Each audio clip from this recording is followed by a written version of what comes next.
Alright, so next up, let's talk about some sites of metabolism. It's useful to group metabolic reactions by the site in which they occur. Most reactions occur either in the mitochondria of the cell or within the cytoplasm, although some reactions occur in both. Now don't be surprised if a USMLE question asks you where a certain reaction takes place. And yes, this is very high yield. Now in the mitochondria, reactions such as fatty acid oxidation, which is also known as beta oxidation, acetyl-CoA production, the TCA cycle, oxidative phosphorylation, and ketogenesis take place. And the cytoplasm plays host to reactions such as glycolysis, fatty acid synthesis, the HMP shunt, protein synthesis in the rough endoplasmic reticulum, steroid synthesis in the smooth endoplasmic reticulum, nucleotide synthesis, as well as cholesterol synthesis. Now, as we just stated, protein synthesis takes place on the rough endoplasmic reticulum. And do you remember which type of proteins are produced by the rough endoplasmic reticulum? There you go. These are proteins that are meant to be secreted from the cell, or bound within organelles, or embedded in membranes, as these are all synthesized by the rough endoplasmic reticulum, while the cytosolic proteins are synthesized from free ribosomes.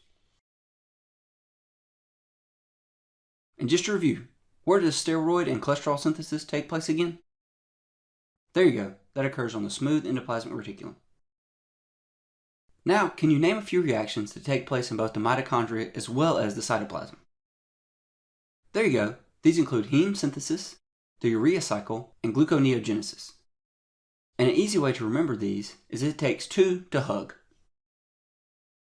With all that said, if you look closely at these individual pathways, you'll see that part of the pathway occurs in one location, while the rest of the pathway occurs in a separate location. And just to review, do you remember which vitamin is required for heme synthesis?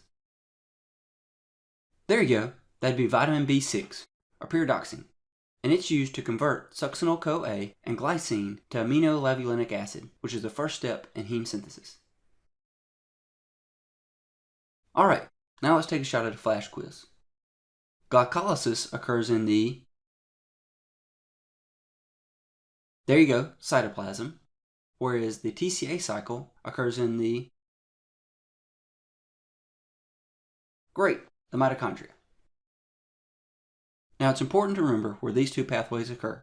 And just to review, glycolysis again occurs in the cytoplasm, whereas the TCA cycle occurs within the mitochondria. Alright, well that'll wrap up sites of metabolism. See you in the next video.